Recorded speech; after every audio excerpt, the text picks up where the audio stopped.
Hei taas! Se on harmaa aamu. Vähän vettä sataa. Se on myöskin vähän harmaa mieli. Kello on tosiaan vähän yli 8 aamulla ja kuten tuossa viime maanantain videolla kerroin, niin auto olisi tarkoitus katsastaa. Minähän vein tietysti eilen auton katsastukseen. Kaveri otti sen vastaan ja rupesi sitä tutkimaan ja siihen tuli hylätty leima. Eli ei mennyt läpi. Nyt ollaan menossa korjaamolle sitten ja kaiken huipuksi niin tästä autosta katsastus oli mennyt jo vanhaksi. Eihän minä semmosia asioita muista. Tiesin vaan, että katsastaa nyt ennen kuin lähdetään reissun päälle. Tässä auto on ollut periaatteessa ajokiellossa jo jonkin aikaa, mutta nyt saan ajaa tämän vielä tuonne korjaamolle. Eli seuraavia vikoja löytyy. Rekisterikilven valo, toinen palo, toinen oli pimeä. No se oli helppo korjata, mä korjasin sen ja laitoin uuden lampun sinne, niin se toimii taas.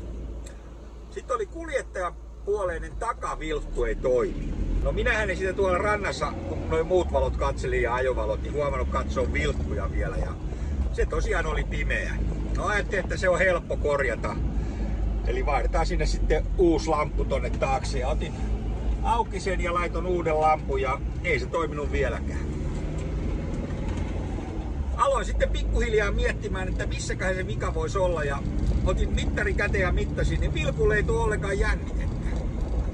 Menin katselemaan sinne auton alle noita johtoja ja mietin, että olisiko joku johto liitin irti, mutta mitään en löytänyt siitä ja yritin mennä sinne auton alle vähän katsomaan, minne se johto menee, mutta sinne menee aika paksu johtonippu, niin en sitten siellä auton alla oli sen verran matala, niin vitsin alkaa sen enempää tekee. Eli toivottavasti se tuossa korjauksen yhteydessä saadaan kuntoon.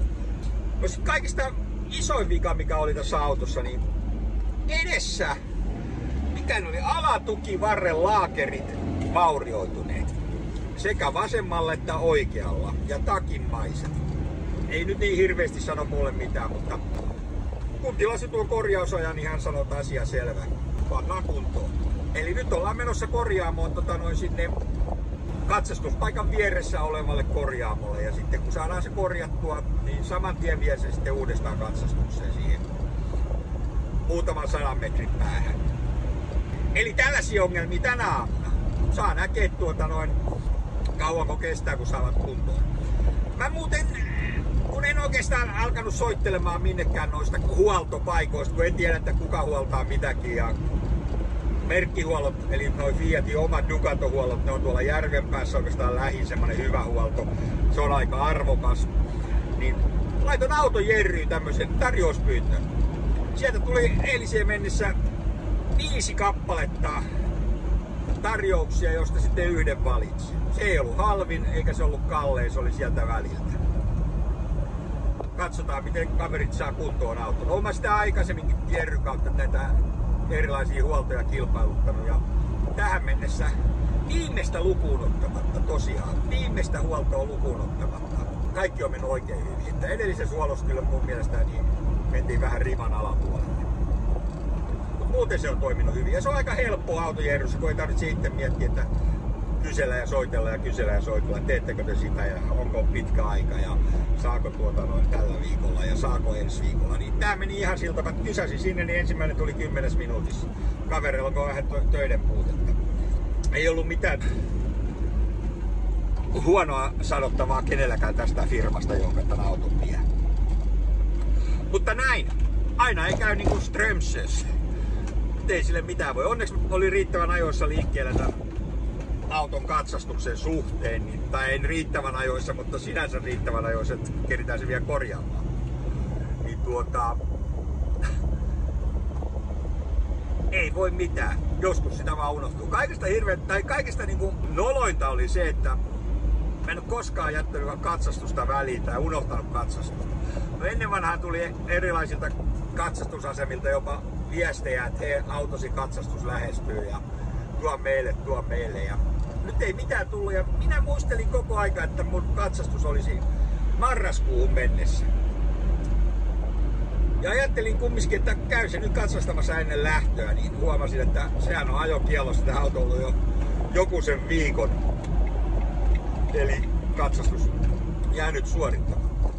Onneksi ei ole tullut mitään pysäytyksiä, koska auto olisi voinut jäädä silloin siihen. Ehkä olisi saanut kotiin jo luvan, mutta sakot olisi tullut aivan varmasti. No nyt mulla on lupalappu oikein tuossa katsastuskonttorista. Mä saan ajaa tämän auton huoltoon, mutta sen jälkeen katsastukseen ei muuta.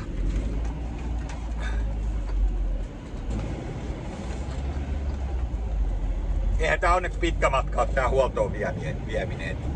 Meiltä oli semmonen 5 kilometriä. Se on tää Helsingissä Tattarisuo. Mä sain 5 tarjousta tosiaan tosta korjauksesta ja 4 niistä oli Tattarisuolla.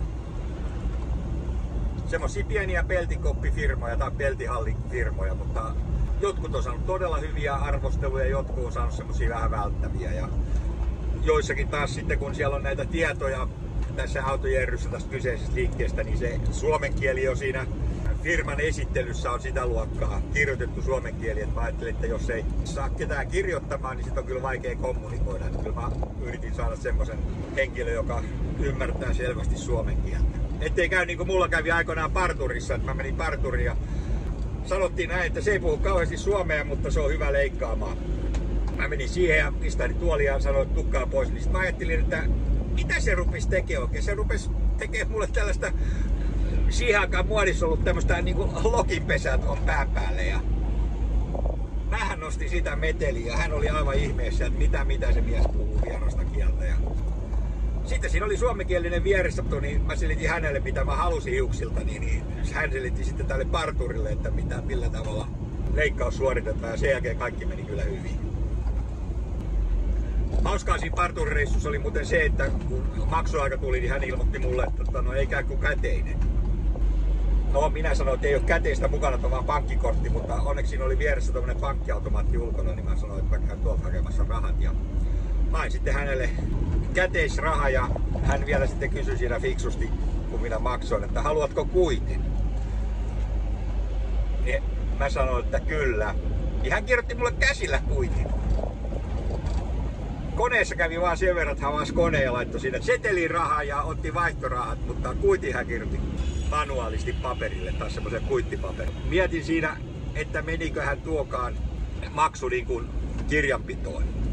No, ei sille mitään voinut, enkä alkanut sitä asiaa sinänsä enempää miettimään, mutta tuli se tuossa nyt vaan mieleen. Mä ajelen tuohon huoltokorjaamon pihaan ja en katso, että kauanko kestää. Sen mä tiedän, että maksaa suunnilleen 400, mutta katsotaan kauanko kestää, koska voi tulla uudestaan. Inhottavaa on se, että sataa vettä. Tuosta näkee, niin vähän on sateinen ilma.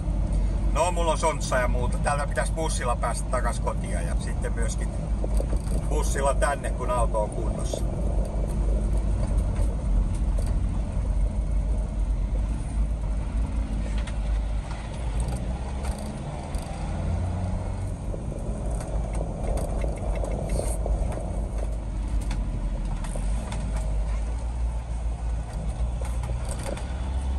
Olemme sitten Tattarisuolla ja nyt ehditään vähän tää autoliike. Näitä nimittäin on täällä näitä, voisiko sanoa, autoiluun liittyviä liikkeitä enempikin. Siinä on romuauto vastaanotto, mutta sinne minä en mene vielä, koska ei tää nyt ihan romua vie tää minun auto. Tällä pitäisi ainakin yksi tämmönen eteläreissu suorittaa.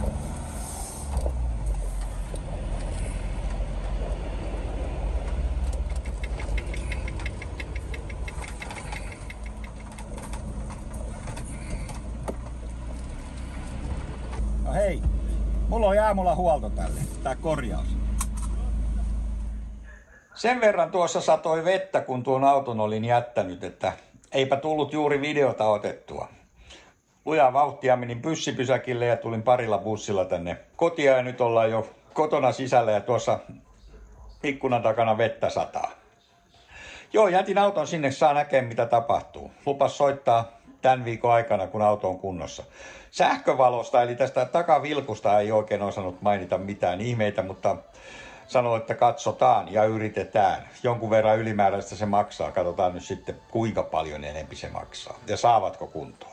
Jos eivät, niin täytyy sitten viedä jonnekin sähköalan ammattilaiselle.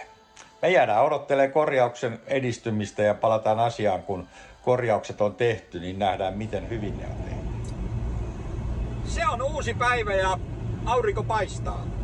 Mielikin paistaa. Eli auto on ollut korjaamolla ja se on korjattu ja paikat pantu kuntoon ja sen jälkeen kävin tuossa äsken tuolla katsastuksessa, niin sanotusti jälkitarkastuksessa ja sain siihen autoon hyväksytyn auton paperit. Eli nyt taas voi vuoden ajella.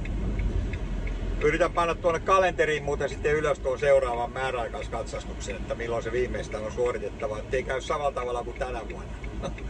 Joo. Se oli hiukkasen kalliimpi kuin oli sovittu, tai tuo vilkun korjaus oli oletettua arvokkaampaa.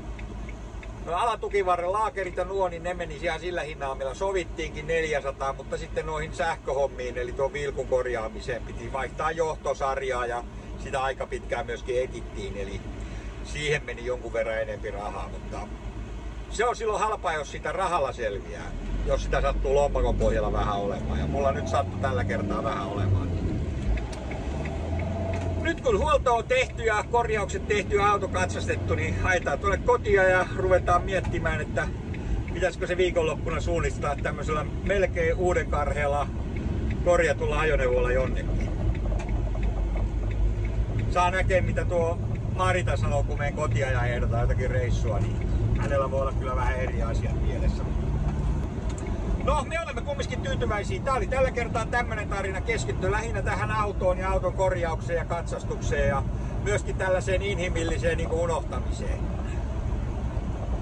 Kalenteri mulla on, johon mä tänä päivänä jo hyvin paljon laitan asioita ylös, mutta tätähän nyt kun tää on vuoden päässä kerran vuodessa, niin tätä ei tullut sinne laitettua.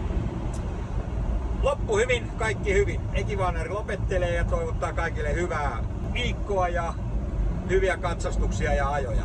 Moi moi!